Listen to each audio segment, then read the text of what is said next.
আজ পৃথিবীর অবস্থা খুব ভালো না। আপনারা দেখছেন চতুর্দিকে যা চলছে, কখনো মসজিদ নিয়ে, কখনো মাদ্রাসা নিয়ে, কখনো মসজিদের মাইক আজান নিয়ে, কখনো কুরবানি নিয়ে, কখনো টুপি নিয়ে, কখনো দাড়ি নিয়ে, কখনো আলেম উলামা নিয়ে, কখনো এই যে মাদ্রাসা পড়ুয়াদের নিয়ে একের পর এক হস্তক্ষেপ চলছে, আক্রমণ চলছে চতুর্দিকে। মুসলমানদের প্রতি যতই অত্যাচার করো না কেন, মসজিদ বন্ধ করবে, মাদ্রাসাগুলো বন্ধ করবে, ইসলামের তোমরা বারবার এইরকম আক্রমণ করবে। আল্লাহর কসম, তোমরা নওজোয়ান যুবক যারা খুব ভালো করে শুনে রেখে দাও, ফিরাউন চেয়েছিল ইসলামকে মুছে দিতে, আমার আল্লাহ ফিরাউনকে শুকরি বানিয়ে রেখে দিয়েছে। নমরুদ চেয়েছিল ইসলাম মুছে যাক, আব্রাহাম বাদশা চেয়েছিল, সেও চেয়েছিল, আব্রাহা বাদশা চেয়েছিল ইসলাম মুছে দেবো, কাবাঘর ধ্বংস করে দেবো। আবু জেহেল আবু লাহাব চেয়েছিল ইসলামের নাম নিশানা মুছে দেবো। সোনার টুকরো বন্ধুরা, যেই সময় আবু জেহেল আবু লাহাব ছিল সেই সময় ইসলামের বিজয় ছিল। যেই সময় ফিরাউন ছিল দুশমনি করেছিল, মুসার ওসিলা দিয়ে আমার আল্লাহ ইসলামের বিজয় এনেছে। আজ তোমরা যারা মনে মনে ভাবছো আমরা থাকবো না, তারপরেও পৃথিবীর জমিনে ইমাম মেহেদী আসবে, দাজ্জাল আসবে, দাজ্জালের পতন হবে, ইহুদিরা ধ্বংস হবে। একদিনের জন্য হলেও গোটা বিশ্বের মাটিতে ইসলামের পতাকা পল পল করে উঠবে ইনশাআল্লাহ।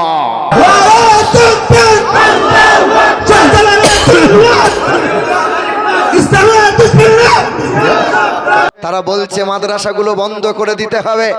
মাদ্রাসায় পড়ে কি ছেলেরা উকিল হয়? মাদ্রাসায় পড়ে কি ছেলেরা ইঞ্জিনিয়ার হয়? মাদ্রাসায় পড়ে কি ছেলেরা বিটেক করতে পায়? মাদ্রাসায় পড়ে কি ছেলেরা মাস্টার ডাক্তার হয়? বন্ধু আমার সোনার টুকরোরা, এই মাদ্রাসায় পড়াশোনা করেছিল ভারতের প্রথম রাষ্ট্রপতি ছিল যে ডক্টর রাজেন্দ্র প্রসাদ ছিল তার নাম। মাদ্রাসায় লেখাপড়া করেছিল, প্রাথমিক শিক্ষা মাদ্রাসায় ছিল। সতীদাহ প্রথা উচ্ছেদ করেছিল রাজা রামমোহন রায়। প্রাথমিক শিক্ষা পাটনার এক মাদ্রাসায় লেখাপড়া করে উর্দু আরবি ভাষায় শিক্ষিত হয়েছিল। আবুল কালাম আজাদ ভারতের প্রথম শিক্ষামন্ত্রী ছিল ও সংগ্রামী ব্যক্তি ছিলেন। আবুল কালাম আজাদ মাদ্রাসায় লেখাপড়ে শিক্ষায় শিক্ষিত হয়েছিল। শিখ ধর্মের মানুষ যারা, তাদের গুরু নানক হচ্ছে, তাদের ধর্মগুরুর নাম হচ্ছে গুরু নানক। যে গুরু নানক প্রাথমিক শিক্ষা উর্দু ফার্সি ভাষা এই মাদ্রাসায় পড়ে লেখাপড়া করেছিল। ভারতের জমিনে যত মাদ্রাসা আছে, মাদ্রাসায় পড়ে হয়তো ডাক্তার হয় না, মাদ্রাসায় পড়ে হয়তো সবাই মাস্টার হয় না, মাদ্রাসায় পড়ে হয়তো সবাই উকিল হয় না, মাদ্রাসায় পড়ে হয়তো সবাই বিএড ডিএড করতে পারে না, মাদ্রাসায় পড়ে হয়তো সবাই ইঞ্জিনিয়ার হতে পারে না, তবে মাদ্রাসায় পড়ে ছেলে মানুষের মতো মানুষ তৈরি হয়।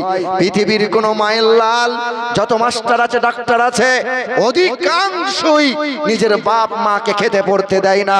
পৃথিবীর শিক্ষায় বিদ্যাধারী শিক্ষার মানুষেরা দাবি করছে যারা, যে আমরা মাস্টার, আমরা উচ্চ শিক্ষায় শিক্ষিত। আপনি খবর নিয়ে দেখেন, সুদের কারবার করছে তারা, লটারি কাটছে তারা, জুয়ার আসরে বসছে তারা, মদ পান করছে তারা। কোন মায়ের লাল বলতে পারবে না যে মাদ্রাসার এই সন্তান তালবে ইলম ছিল, একদিন মাদ্রাসায় লেখাপড়া করেছে, আজ মাওলানা হয়েছে, আজ হাফেজ হয়েছে, তার বাপ মাকে ঘর থেকে বার করে দিয়েছে। আছে আপনার এলাকায়? দেখাতে পারবেন আপনি যে একজন ওলামা, একজন হাফেজ, একজন আলিম সে বাজারে গিয়ে লটারি কাটছে? একজন হাফেজ, একজন আলিম, একজন মাদ্রাসার পড়ুয়া সে সুদের কারবার করছে, সে মদ পান করছে, সে নিজের ভাইয়ের হক মেরে নিয়েছে।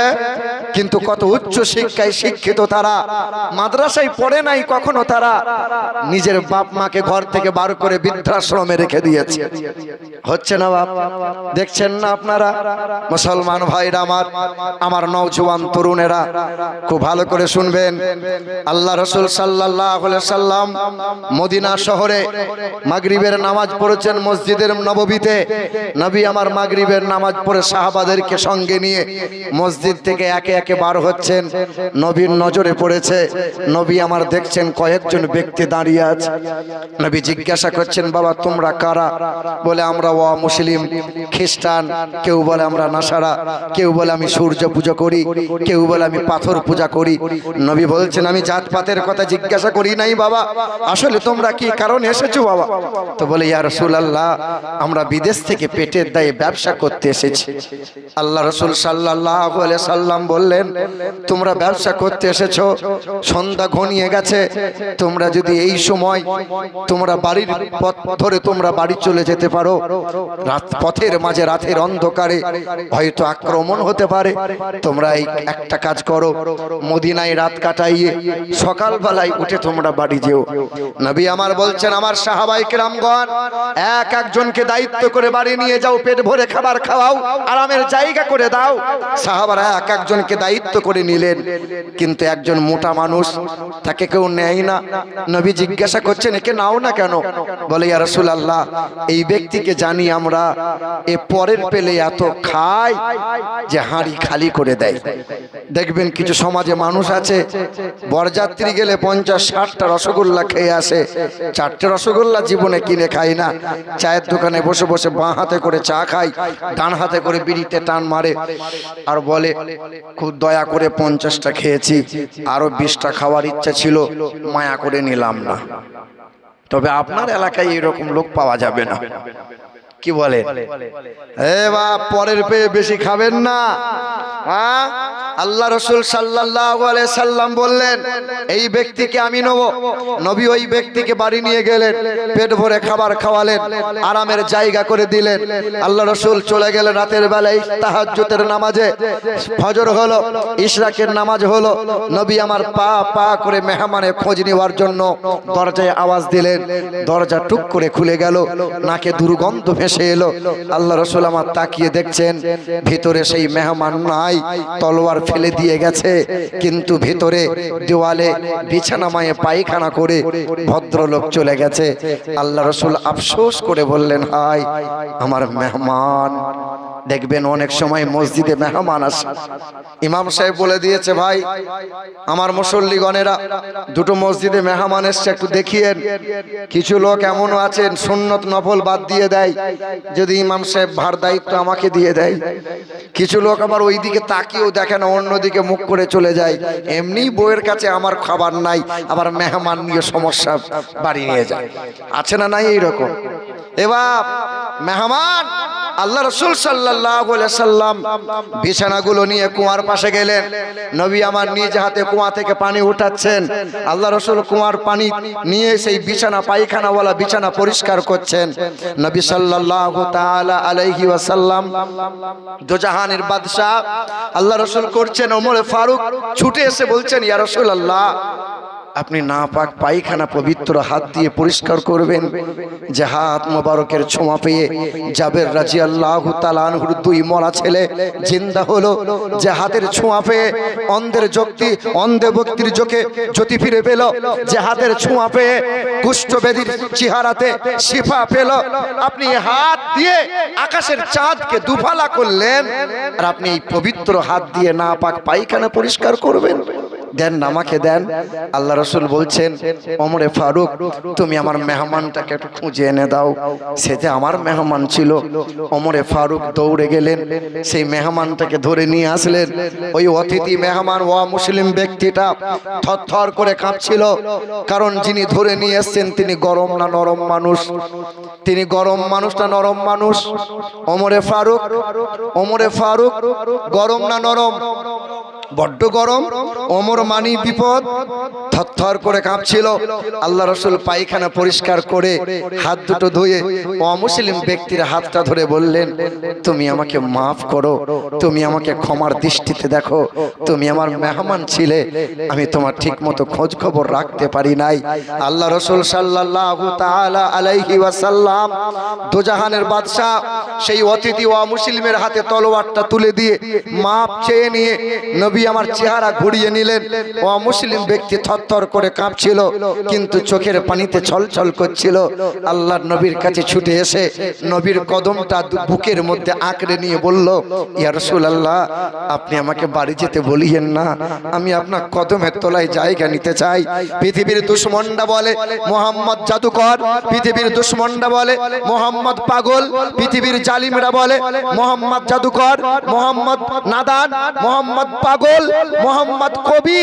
না ইয়া রাসূলুল্লাহ, না, আপনি বিশ্বের মহান নেতা, মানবতার বন্ধু, মানব জাতির কল্যাণকর্তা। আপনি আমাকে কালেমা পড়ে মুসলমান বানিয়ে দেন। সঙ্গে সঙ্গে অমুসলিম ব্যক্তিটা কালেমায়ে লা ইলাহা ইল্লাল্লাহু মুহাম্মাদুর রাসূলুল্লাহ কালেমা পড়ে মুসলমান হয়ে গেল।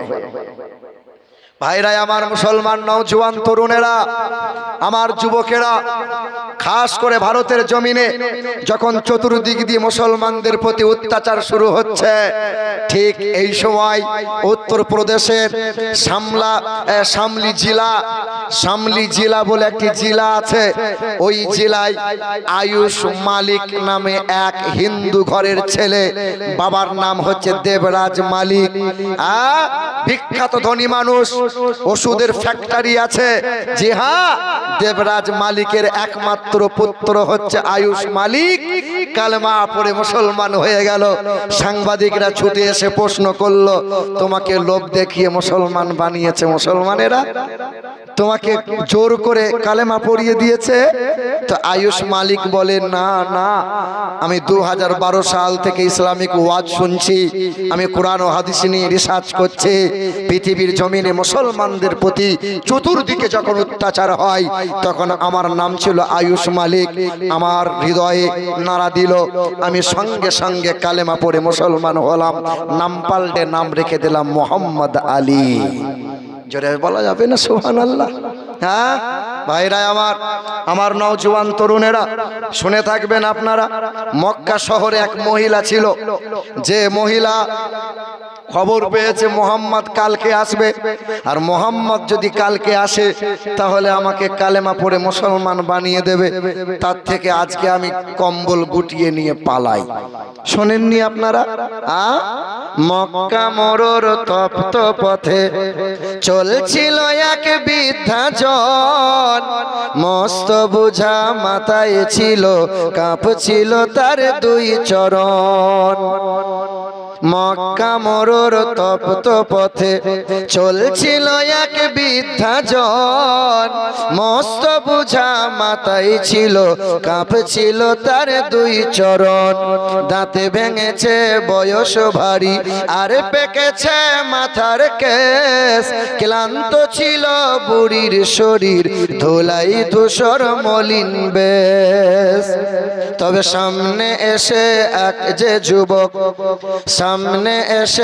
এক যে যুবক, বৃদ্ধারে কয়, আম্মা জান, এই বুঝাটি বইলে মাগো বাঁচবে বলো তোমার প্রাণ।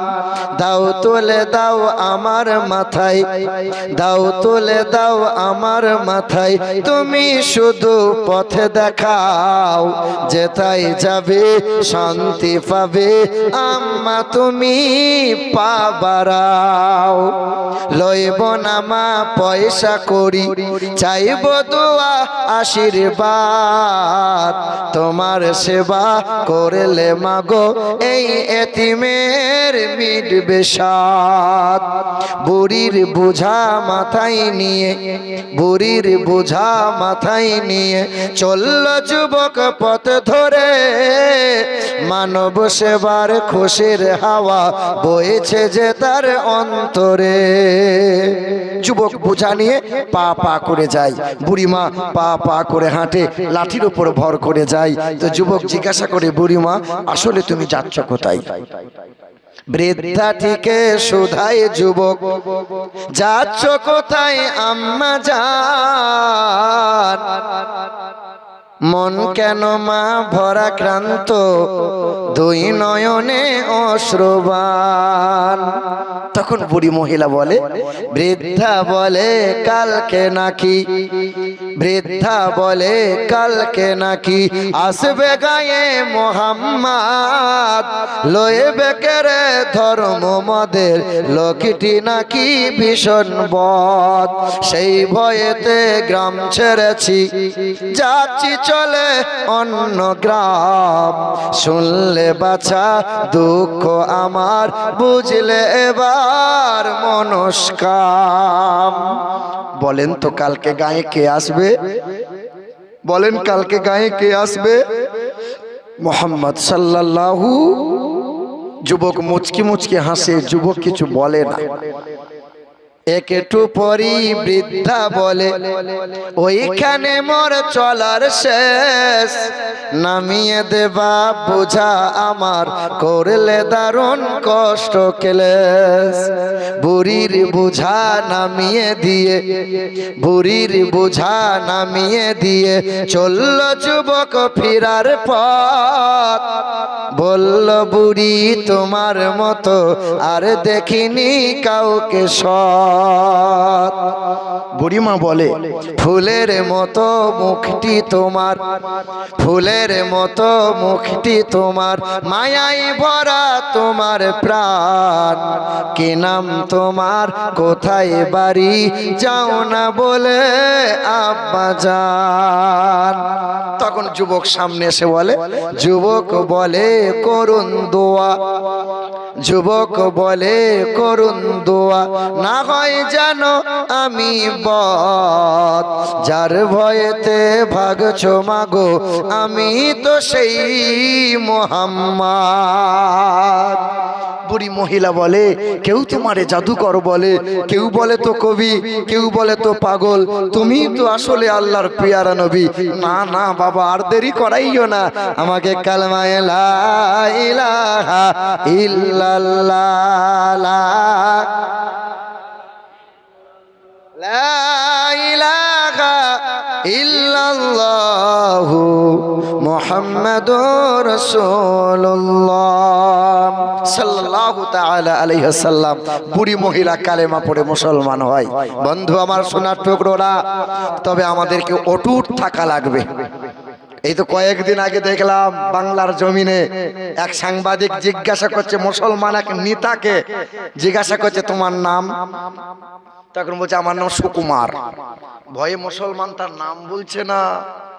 হ্যাঁ বন্ধু আমার, দেখবেন হঠাৎ যদি সম্পদ পায় আর হঠাৎ যদি কেউ ক্ষমতা পায়, তার অহংকার উচ্চ শিখরে পৌঁছে যায়।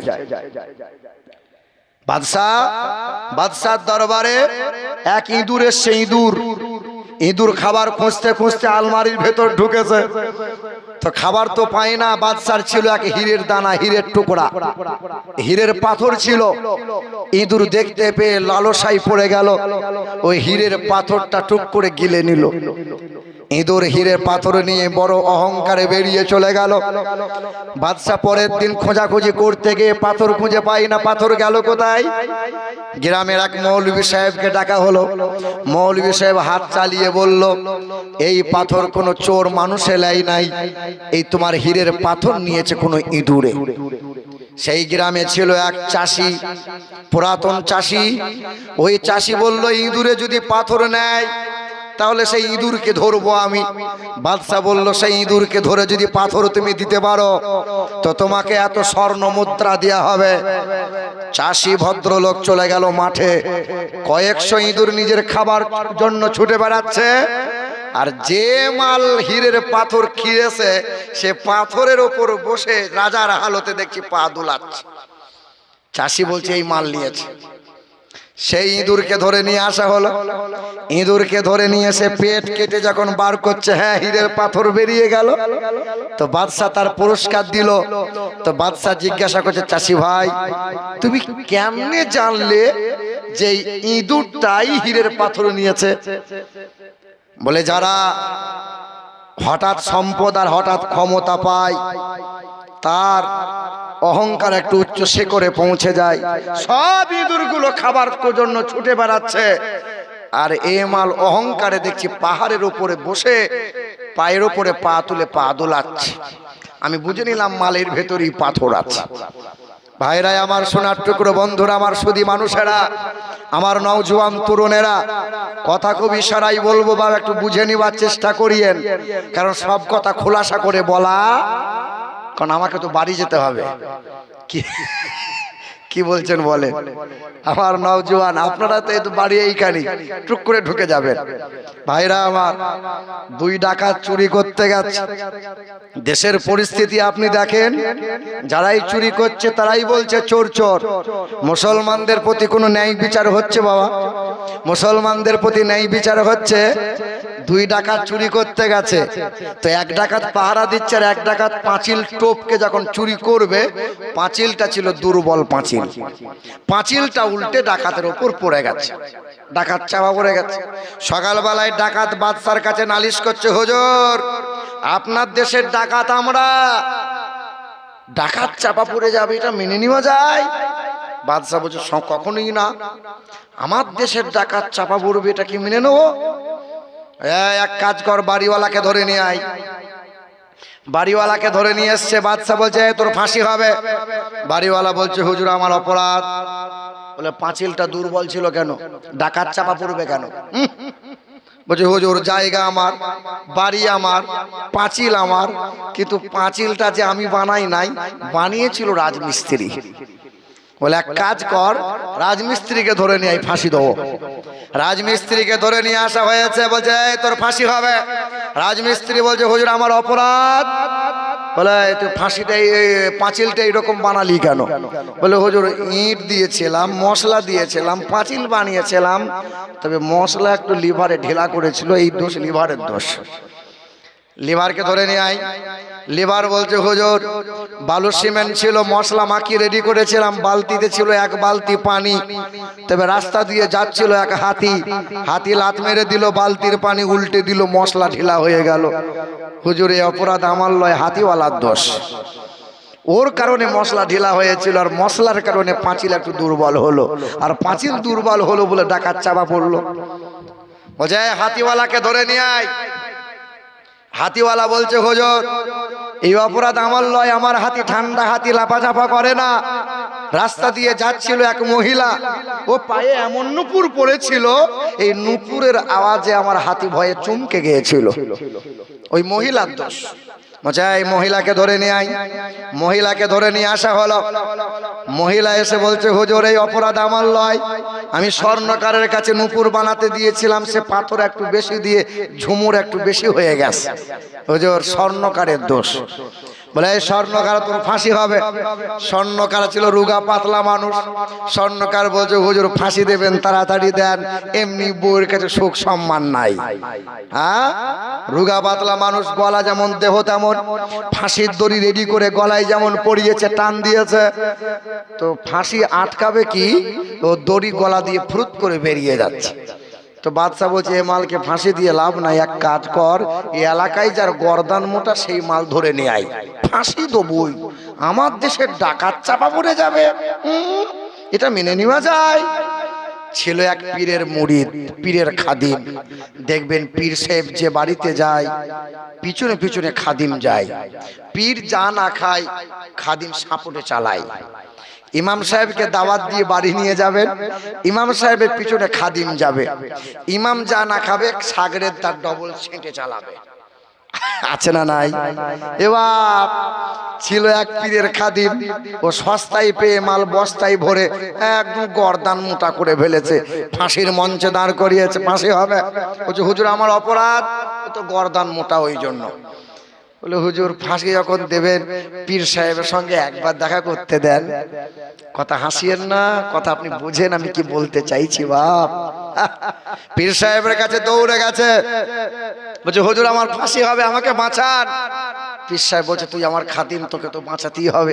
শোন বাপ, তোর যখন ফাঁসি দেবে বলবে, তুই শুধু বলবি হুজুর তাড়াতাড়ি ফাঁসি দেন, তাড়াতাড়ি ফাঁসি দেন, আর আমি পীর সাহেব আমি বলবো হুজুর ফাঁসিটা আমাকে দেন।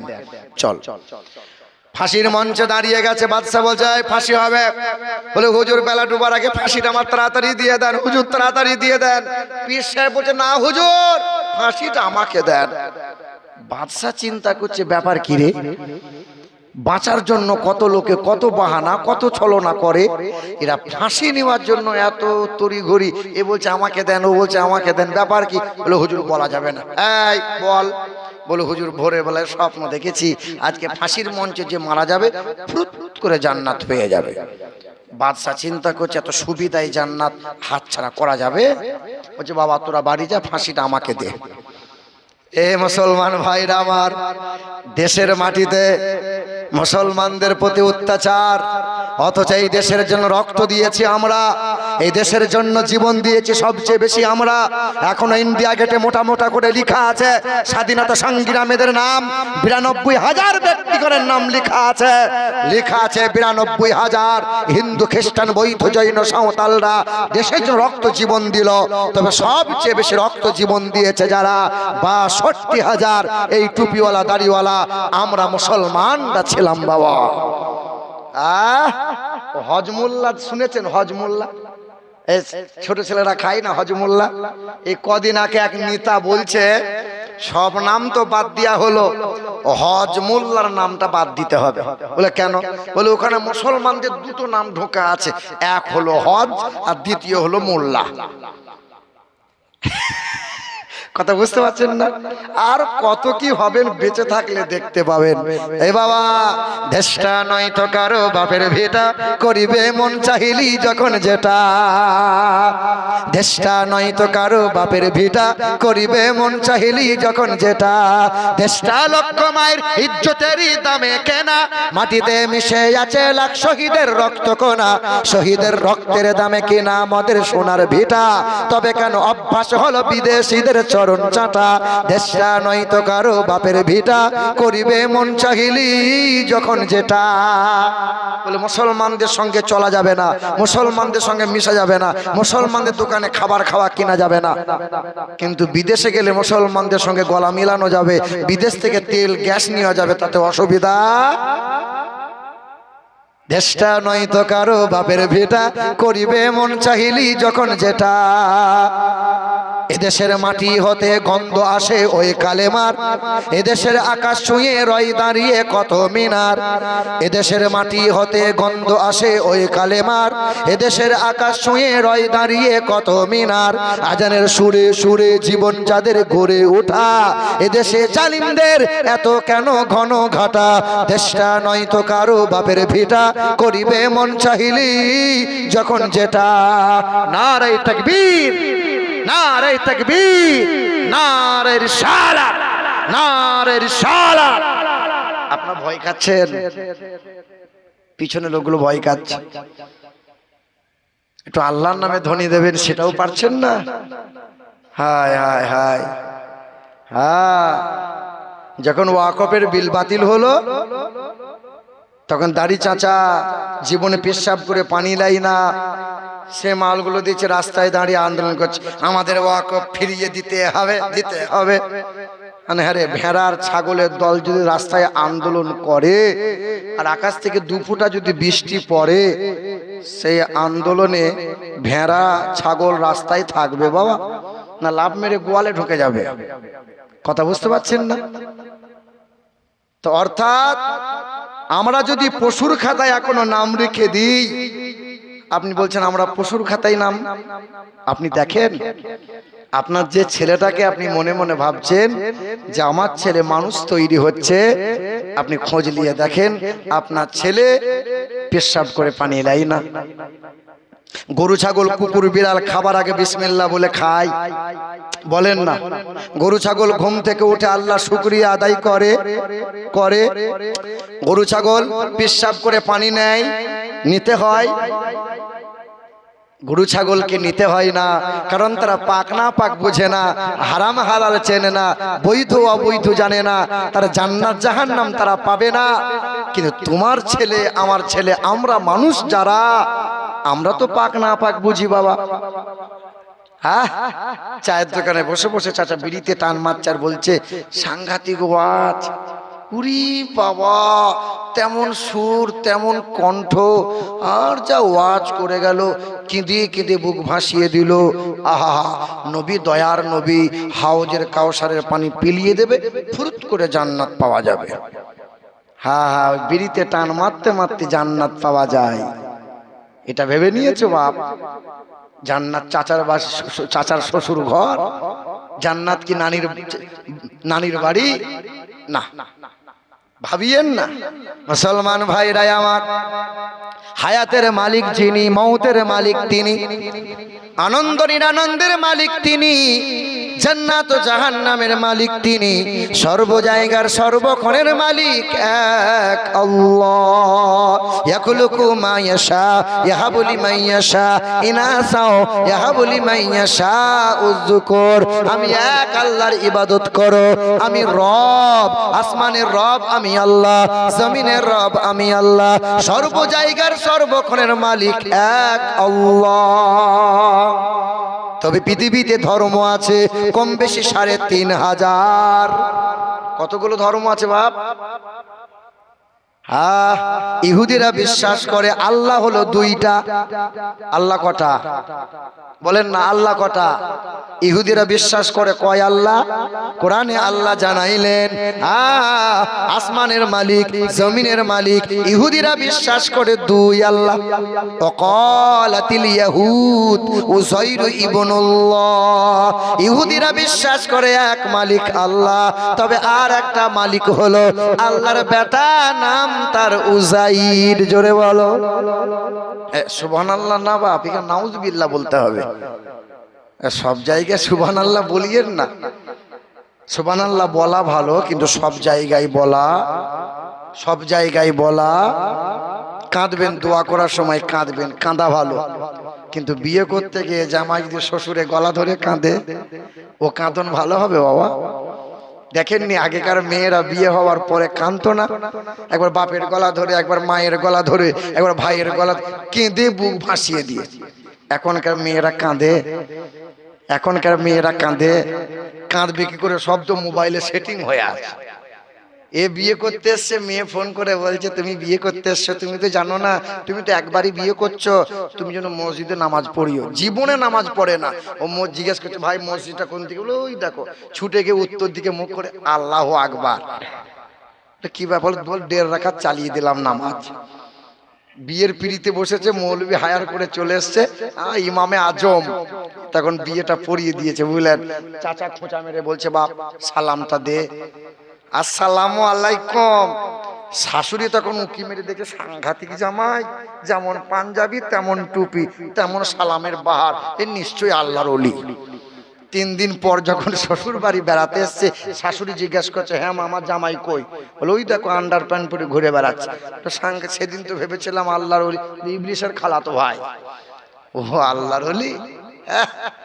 এবার এখনকার মেয়েরা কাঁদে না। তো যখন বিয়ে হয়ে গেছে, মেয়েটা যখন কাঁদছে, তো দেখা দেখিতে জামাইও কাঁদে। তো বন্ধুগুলো জিজ্ঞেস করছে হ্যাঁ এই কাঁদছিস কেন? মান সম্মান ডুবাবি? বলে আমার বউ কাঁদে।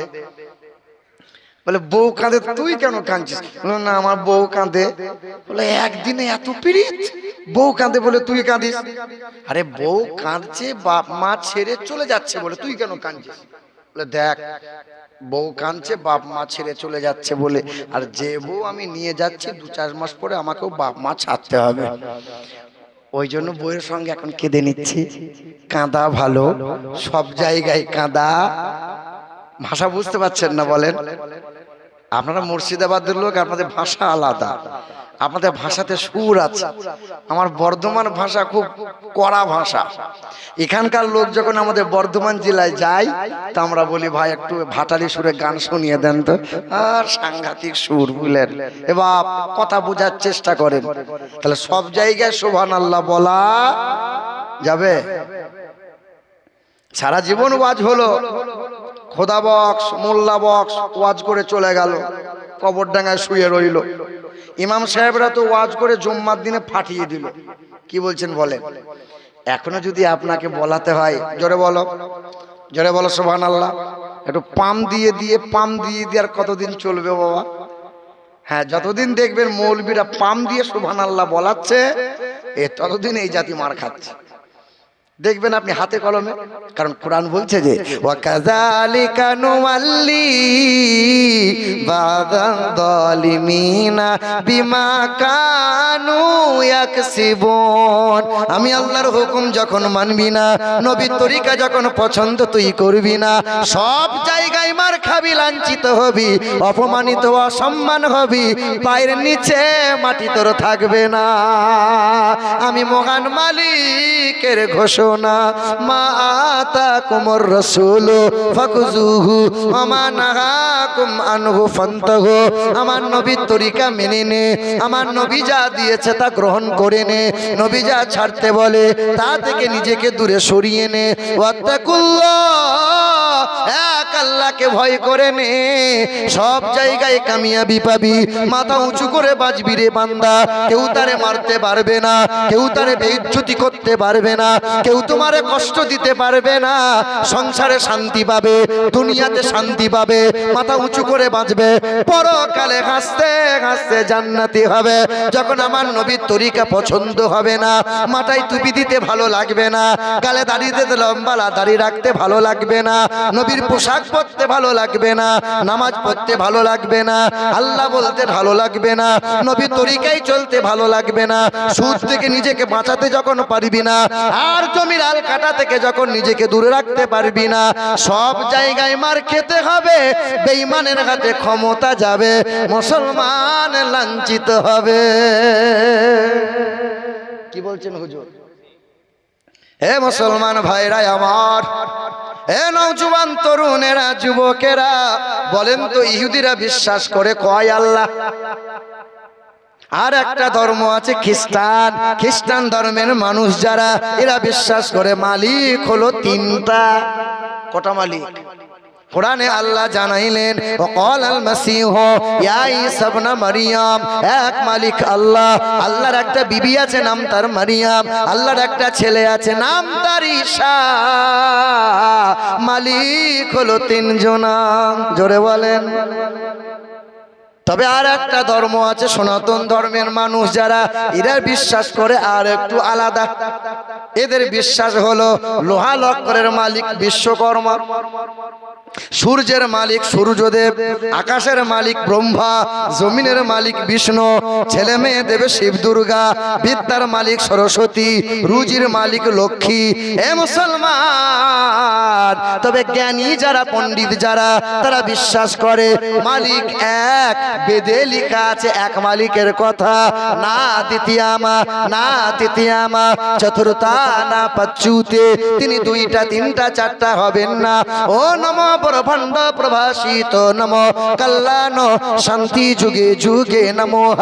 তিনি আকাশ জমিনের মালিক, হায়াত মৌতের মালিক, তিনি বিশ্ব ব্রহ্মাণ্ডের মালিক। তার ইচ্ছার বাইরে গাছের পাতা নড়ে না, সবার মৃত্যু হবে, তার কখনো মৃত্যু হবে না।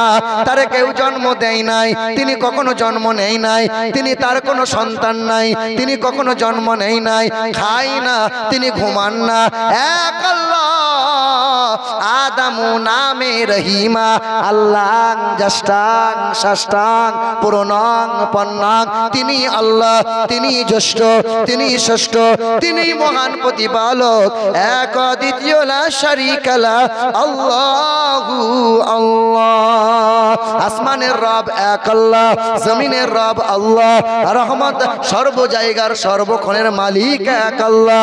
তবে আসমানের রহমত হলো রাসূলুল্লাহ, জমিনের রহমত হলো রাসূলুল্লাহ, আখিরাতে রহমত হলো রাসূলুল্লাহ, সর্ব জায়গার সর্বক্ষণের রহমত হলো রাসূলুল্লাহ। এক আল্লাহ ছেড়ে দিল যারা, নবীর রাস্তা থেকে দূরে গেল তারা, পৃথিবীর জমিনে লাঞ্ছিত অপমানিত তারা।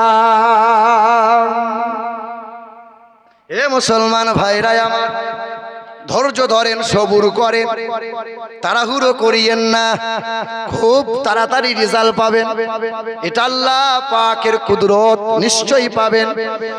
এ মুসলমান, মরিচ বুকাইলি বলে এক বেঈমান ছিল, বিখ্যাত পণ্ডিত মানুষ ছিল, বাইবেলে ভুল ধরেছিল, চান্দাবাস্তায় ভুল ধরেছিল, চ্যালেঞ্জ ছুড়েছিল, মুসলমানদের কোরআন মুছে দেব, মুসলমানদের নাম নিশানা মুছে দেব, মুসলমানরা গর্ব করে করে কোরআন নিয়ে। মরিস বুকাইলি খ্রিস্টান ধর্মের অনুসারী, আরবি ভাষায় দক্ষত হলো, কোরআন পড়া শুরু করে দিল। ওই মরিস বুকাইলি কোরআনের ভুল ধরতে গিয়ে, কোরআনকে মুছে দিতে গিয়ে নিজেই মুছে গেল, কালেমা পড়ে মুসলমান হয়ে গেল। এ মুসলমান নওজোয়ান তরুণেরা, এই তো বাংলাদেশে পাবনা জেলায় বাড়ি। বাবাটার নাম শশীকান্ত ভট্টাচার্য, ছেলেটার নাম সুশান্ত ভট্টাচার্য।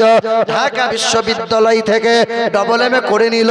বাবা ব্রাহ্মণ ছিল, ছেলেটা যজ্ঞ করে গলায় পইতে ঝুলাইল। সন্ধ্যাবেলায় বেদ রামায়ণ মহাভারত পড়ে।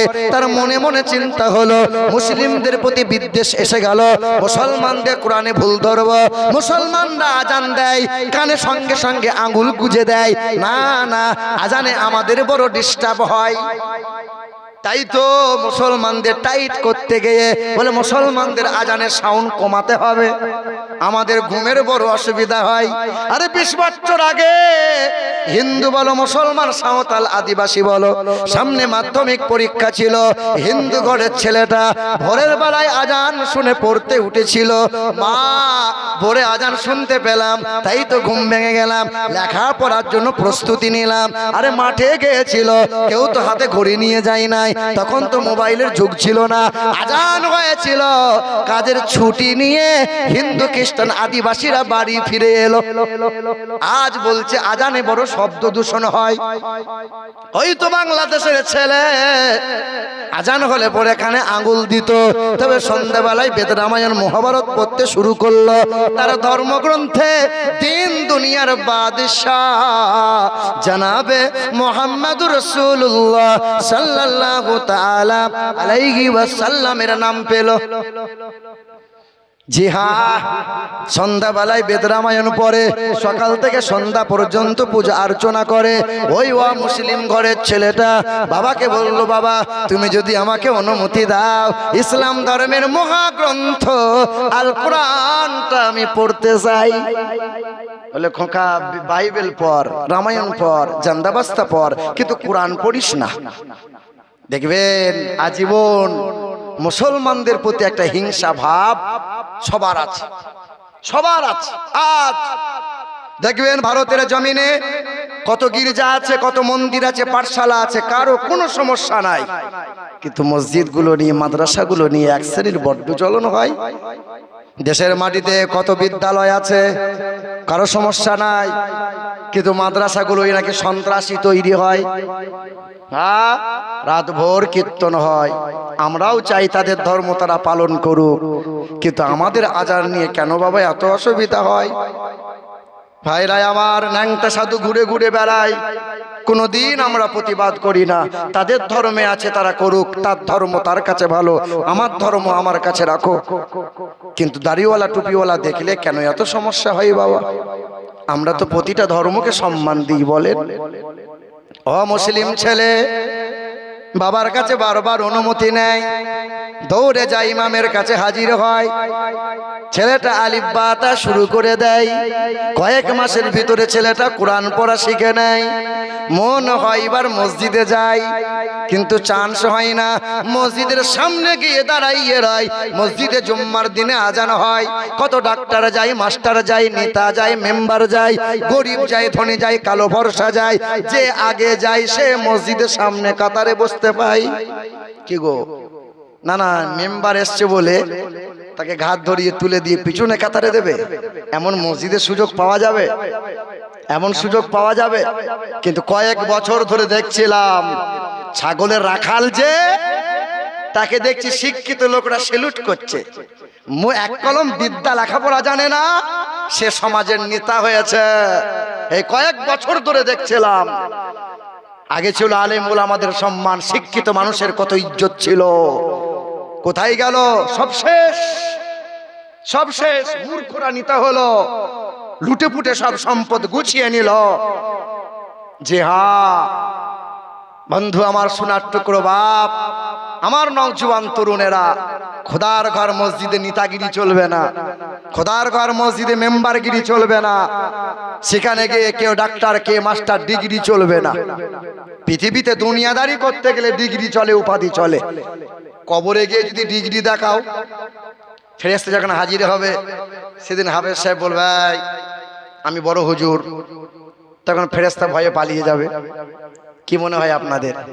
জান কবুজের সময় যখন মালাকুল মউত ফেরেশতা আসবে, তখন আপনাদের এলাকার বড় মুফতি সাহেব আমি বড় মুফতি, মালাকুল মউত ফেরেশতা বলে সাংঘাতিক ব্যাপার, তাহলে জান কবুজ করা যাবে না, বাড়ি চ। ভয় পাবে। বলেন ডিগ্রিতে আর কাজ হবে না। সেদিন কলকাতা এয়ারপোর্টে ত্রিপুরা থেকে আসছিলাম, কলকাতা এয়ারপোর্টে দাঁড়িয়ে আছে 2-4টে যুবক ছেলে, বলছে হুজুর দাঁড়ান তো সেলফি নেবো। এইরকম মোবাইল নিয়ে ছবি তুলছি। তাই বললাম আমাকে নিয়ে কটা ছবি হলো বাবা? বলছে 230টা ছবি আছে এরকম হুজুরদের ছবি। আমি এত ছবি রেখে কি লাভ? বলছে যখন কবরে যাব এই মোবাইল খুলে ফেরেশতাকে দেখিয়ে দেবো, ফেরেশতা ভয় পেয়ে যাবে, ফুরুত করে জান্নাত পেয়ে যাব। আর যে মালের ছবি তুলছিস সেই মাল তো পাকড়াও হয়ে যাবে। আপনাদের কি মনে হয়? না না, ডিগ্রিতে কাজ হবে না। খোদার ঘর মসজিদে, তবে কিছু কিছু মানুষকে দেখতে পাওয়া যায় আজীবন নামাজ পড়ে, ফ্যানের তলা না হলে মসজিদে বসবে না, হেলান না হলে চাচার জুতো হয় না, গোটা গ্রাম ঘেটে দেয় ছেটে দেয়, ঘুম হয় না। ইমাম যখন খুতবা পড়ে ঘাড় কাত করে মাল নাক ডাকে। দেখেননি ইমাম সাহেব খুতবা বলছে আলহামদুলিল্লাহ নাহমাদুহু ওয়া নাস্তাইনুহু, চাচা তখন ঘোড়াত ঘোড়াত করে নাক ডাকছে। চাচা ঘুমাচ্ছেন? না। কই? ও মাল মুখ দিয়ে লাল ঝরে দাড়ি ভিজে গেছে। চাচা ঘুমাচ্ছেন? কই না তো। কখন যে হারামটা গড়িয়ে গেল লালা। দেখবেন আবার চাচা করেছে কি, 1 টাকার কয়েন 2 টাকার কয়েন মসজিদে নিয়ে গেছে, জুম্মার দিনে সামনে দিয়ে কোটো যায় না। চাচা আমার 1 টাকার কয়েন ধরাম করে দেয়, ওপর থেকে চিন্তা করছে কি ব্যাপার, বাজ পড়লো নাকি। গোটা মসজিদের লোক দেখ আমি 2 টাকা দিলাম, আল্লাহ 2 টাকা দিলাম তোমাকে, আল্লাহ 2 টাকা তোর নাতিকে দিলে তোর নাতি লেয় না, 2 টাকা ভিখারিকে দিলে ভিক দেয়, ভিক্ষুক লেয় না।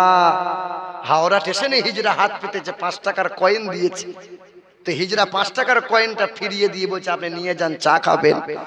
হিজড়া 5 টাকা লেয় না, আরে 2 টাকার কয়েন নিয়ে গিয়ে ঝম করে কোটোতে ফেলছে, আল্লাহ তোমাকে দিলাম, আল্লাহ জান্নাত দিও। বলছে আয় তোকে ছিলে দেবো, তুই আয় একবার। বলেন বলেন একটু মনে হলো না? 1 টাকার কয়েনে 2 টাকার কয়েনে চা হয় না। ও জুম্মার দিনে বেঁচে বেঁচে 1 টাকার কয়েন, যে মালটা বাজারে চলে না ওই মালটা পকেটে করে মসজিদে নিয়ে গেছে, আল্লাহকে খুশি করাবে। মুসলমান রাগ করছেন নাকি? আপনারা রাগ করছেন? এ মুসলমান ভাইরা আমার, ও মুসলিম ঘরের ছেলে, মসজিদের সামনে দাঁড়াইয়ে রয়, জুম্মার দিনে নামাজ হয়, কত আলেম ওলামা বেরোয়, মেম্বার নেতা যায়, মসজিদে নামাজ পড়ে কোনো ভেদাভেদ জাতপাতের বিচার চলে। আমার মুসলিম ভাইদের মধ্যে পাওয়া যায় নিচু জাত যারা পূজা করতে পারে না, তারা নিচু জাত যারা মন্দিরে পা রাখতে পারে না, তারা ওই মুসলিম ঘরের ছেলে সুশান্ত ভট্টাচার্য তার নাম, বাবার নাম শশীকান্ত ভট্টাচার্য। ছেলেটা মসজিদের সামনে তাকিয়ে দেখে এত সুন্দর ধর্ম, কালো ফর্সার বিচার হয় না, জাতপাতের বিচার চলে না, কা ভেদাভেদ চলে না, কে আরবি কে বিহারি কে বাঙালি কে গুজরাটি, না না চলে না। ওই মানুষটা বাড়ি চলে গেল, আর বাড়ি গিয়ে বাবাকে বলল বাবা আমার মন চাই কালেমা পড়ে মুসলমান হয়। বলে এখানে ঠাঁই নাই, সাবধানে। ছেলেটা রাতের বেলায় চলে এলো, বাবার কথা মানে না, মায়ের কথা শোনে না, ভাইদের কথা জানে না, সবাইকে ফেলে দিল, কালেমা বুকে তুলে নিল, কোরআনকে আঁকড়ে ধরে নিল, বাবার সামনে দাঁড়াইল, বাবা কোরআনটা ছিনিয়ে নিয়ে ফেলতে গেল, কোরআন লাভ মেরে বুকে আঁকড়ে ধরে নিল, বাবা সব ছাড়তে রাজি, কোরআন ছাড়তে রাজি না। এ মুসলমান নওজোয়ান তরুণেরা, ওই নওজোয়ান যুবকটাকে ঘর থেকে বার করে দিল। ছেলেটা কোরআন বুকে নিয়ে বেরিয়ে গেল, কালেমা পড়ে মুসলমান হলো। নাম তার সুশান্ত ছিল, নাম পাল্টে নাম রেখে দিল শহীদুল ইসলাম। আর মাথায় টুপি রাখলো, সুন্নতি পোশাক পরে নিল, 5 ওয়াক্তের নামাজি হয়ে গেল। এ নওজোয়ান তরুণেরা, আমি কেচ্চা শোনাতে আসি নাই। তোমার বাপ মুসলমান, তোমার দাদু মুসলমান, বংশ পরম্পরা মুসলমান। 18 বছর হয়ে গেল, 22 বছর হয়ে গেল, 26 বছর হয়ে গেল, 365 দিনে একদিনও মনে হলো না ফজরের নামাজ পড়ি। একদিনও ফজরের নামাজ পড়ে না, অথচ 3 বেলা খাবার খাই, রাতে ঘুমাই। তার বিবাহ হয়েছে, বউ বাচ্চা হয়েছে, জৈন মিলন হয়, বাচ্চা কাচ্চাও হয়, রুজি রোজগারও করে, অসুবিধা নাই। বাপও কোনোদিন প্রশ্ন করে না, এই নামাজ কেন পড়িস না? বলো, আরে কুত্তার জীবন, কুত্তা কুত্তা এবং নফরমান বেঈমান যারা, তারাও সূর্যের আলো পায়, তারাও খাবার খেতে পায়, তারাও আল্লাহর দেওয়া অক্সিজেন পায়, তারাও রাতে ঘুমায়, জৈন মিলন হয়। কুত্তারও জৈন মিলন হয়। জৈন মিলন না হলে বাচ্চা কেমনে হয়? তাহলে জৈন মিলন, খাওয়া দাওয়া, ঘুমানো, এর নাম জীবন? জিবালা আওতাদা, যে মালিক বলে আমি আল্লাহ বড় বড় পর্বতমালা দিয়ে খুঁটো গাড়লাম, জমিন যাতে নাড়াচাড়া করে না। ওয়া খালাকনাকুম আজওয়াজা, আমি আল্লাহ তোমারে নিয়ামত দিলাম, তোমার বিবি, আমি আল্লাহ তোমারে জোড়া জোড়া বানাইলাম। ওয়া জাআলনাল লাইলা লিবাসা, আমি আল্লাহ রাত্রিকে আরামদায়ক পর্দা করলাম। ওয়া জাআলনান নাহারা মাআশা, আমি আল্লাহ পাক কত নিয়ামত দিয়েছি রে বান্দা, একবার চিন্তা করলে না? জমিনকে আমি আল্লাহ যদি তরল বানিয়ে দিতাম, তোমাদের বালাখানা বিল্ডিং করতে পারতে না, ফসল উৎপন্ন হতো না। আমি আল্লাহ যদি পাথরের মতো শক্ত করে দিতাম, তাতেও তোমাদের সমস্যা, ফসল হতো না। আমি আল্লাহ এত কিছু নিয়ামত দিলাম রে বান্দা, তারপরেও একবার মন গেল না আমাকে সিজদা করতে? এ মুসলমান নওজোয়ান তরুণেরা, এ আব্বাজান ভাইজানেরা, পৃথিবীর জমিনে অনেকেই চেয়েছিল কোরআন মুছে দেব, অনেকেই চেয়েছিল ইসলামটা মুছে দেব, অনেকেই চেয়েছিল ইসলাম পৃথিবী থেকে সরিয়ে দেব। আবরাহা জালিম বাদশাহ কাবা ঘর ভাঙতে গেল, 1000 সৈন্য সিপাহী নিয়ে গেল, কাবা ঘরের সামনে দাঁড়িয়ে গেল, কাবা ঘর ভেঙে দেবে। আল্লাহর দরবারে আব্দুল মুত্তালিব হাত তুলে দিল, দয়ার মালিক আল্লাহ, তোমার ঘরকে তুমি হেফাজত করো আল্লাহ। আল্লাহ পাকের ঘোষণা, ঝাঁক ঝাঁক আবাবিল পাখি, তোরা জানো হুকুমের অমান্য করবি না। জালিম আবরাহা হস্ত সৈন্য সিপাহী নিয়েছে, কাবা ঘর ভেঙে দেবে। আল্লাহর হুকুম হলো, ঝাঁক পাখি জমিন থেকে কাঁকর মুখে তুলে নিল। 1 গ্রাম, 2 গ্রাম, 4 গ্রামের কাঁকর ঝাঁক হয়ে উড়তে লাগলো গোল করে। আল্লাহ পাকের অর্ডার হয়ে গেল, মুখ থেকে কাঁকর ফেলে দিল। 1 গ্রামের কাঁকরকে আমার আল্লাহ 1 কুইন্টাল ওজন বানিয়ে দিল। ওই জালিম আবরাহার 1000 সৈন্য সিপাহীকে 1টা মিনিট সময় লাগে নাই, ধূলিসাৎ হয়ে গিয়েছিল সেকেন্ডের মাথায়। ও মনে মনে ভাবছে, এই চেয়ারে আজীবন থাকবো, চেয়ার থেকে নড়বো না। আর এরাও ভেবেছিল সারা জীবন লুটে পুটে খাবো, সারা জীবন লুটে পুটে খাবো, গরিব অসহায়দের অত্যাচার করব। আমরা কোনোদিন এইখান থেকে এই পদ কোনোদিন ছাড়বো না। বাপ, এটা পৃথিবী, এটা দুনিয়া। বড় বড় জালিম, বড় বড় বাদশা নেতা মন্ত্রীরা এসেছে গেছে, তুমিও আছো, তোমাকেও কাল যাওয়া লাগবে। সুখে থাকলেও মরা লাগবে, দুঃখে থাকলেও মরা লাগবে, টাকার গদিতে শুয়ে থাকলেও মরা লাগবে, ছেঁড়া কাদায় শুয়ে থাকলেও মরা লাগবে, টাইলসে শুয়ে থাকলেও মরা লাগবে, আর মাটিতে ঘুমিয়ে থাকলেও মরা লাগবে। বাসর রাত হয়েছে যার, তার তো ভোর হবে বাপ। আর ফাঁসির রাত হয়েছে যার, তারও ভোর হবে। কি বলেন বলেন? ছেলে মানুষ যারা, তাদেরও মরণ হবে, যুবক যারা, তাদেরও মরণ হবে, মুরব্বী যারা, আরে মরণ তো হবেই রে বাপ। কিন্তু এতটুকু তো বিচার করলে না। একটা আলেম উলামা দাড়ি কাটতে কষ্ট পায়, আর আমি দাড়ি চাঁচতে পরে আমার খুব ভালো লাগে, কেন এমন হলো? এ মুসলমান নওজোয়ান, একটু ভাবো, তুমিও 3 বেলা খাবার খাও, আমরাও খাবার খাই। তুমিও বড় মোবাইল চালাও, আমরা মোবাইল চালাই। তোমরা বাথরুম যাও, আমরা বাথরুম যাই। তবে তোমার আমার মধ্যে তফাৎটা দেখো, তুমি মাথায় টুপি দিতে লজ্জা করো, আর আমার মাথায় টুপি না দিলে আমার বড় লজ্জা লাগে। তোমার দাড়ি চাঁচতে তোমার ভালো লাগে, আমার দাড়ি চাঁচার কথা ভাবলে বড় ভয় লাগে। তোমার লম্বা পোশাক পরতে তোমার বড় শরম লাগে, আর আমার লম্বা পোশাকটা না পরলে আমার বড় শরম লাগে। কেন? তুমিও বাড়ি যাবে, আমরাও বাড়ি যাব। তোমরা বাড়ি যাবে ডান পা, বাম পা, কোন পা দিয়ে বাথরুম যাবে এটাও তোমার জানা নাই। আলেম উলামা যারা, মাদ্রাসার ছাত্র যারা, বাম পা দিয়ে বাথরুমে প্রবেশ করবে, দোয়া পড়ে ঢুকবে, কখনো ন্যাংটা হয়ে বেহায়ার মতো পেশাব পায়খানা করবে না। আমার চাচা 40 বছর ধরে নামাজ পড়ে, এখনো কেমনে পেশাব ইস্তেঞ্জা করতে হয় এটাই জানে না। দেখেননি চাচা আমার পেশাবখানায় বসেছে, একদম কাপড় এমন করে তুলেছে, পিছন দিকে লোক যদি কেউ দেখে সুন্দরবন সব দেখা যাচ্ছে। হাঁটুর উপরে কাপড় তুলতে হয়, তুমি তো কাপড় একদম মাথায় তুলে নিয়েছো। হে মুসলমান বাপ, বাম পা না দিয়ে মাদ্রাসা তালিবে ইলম ছাত্র আলেম ওলামা যারা বাথরুমে ঢুকবে না, দোয়া পড়বে, বাম পা দিয়ে যাবে, বাথরুম হবে, ডান পা দিয়ে বার হবে, আল্লাহর শুকরিয়া আদায় করবে, ওযু বানাবে, ডান কাত না হয়ে ঘুমাবে না, দোয়া না পড়ে বিছানায় পিঠ লাগাবে না, ঘুম থেকে উঠবে, ফজর হয়ে গেলে আর ঘুম আসবে না। আমার তোমার ঘরের ছেলেটা বেলা 8টা না বাজলে ঘুম ভাঙে না। কেন বাপ এমনটা হয়ে গেল? কারণ এটাও জেনে রাখো, তোমার আমার কালেমা এক, তোমার আমার কোরআন এক, তোমার আমার আল্লাহ এক, তোমার আমার ধর্ম এক, তোমার আমার দ্বীন এক। তুমি আমি পৃথিবীতে এসেছি এক হালতে। কি বাপ সবাই এসেছি ন্যাংটো হয়ে তো নাকি?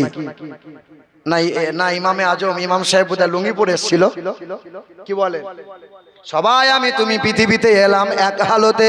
পৃথিবীতে যাওয়ার সময়, পৃথিবী থেকে যাওয়ার সময় সবার হালত হবে এক, সবার হালত হবে এক, সবার কাপড়ের কাপড় হবে এক, সবার কবর হবে এক, সবার প্রশ্ন হবে এক। তবে বাপ কেন 2 রকম হয়ে গেলে? কেন এমন হলে বাবা?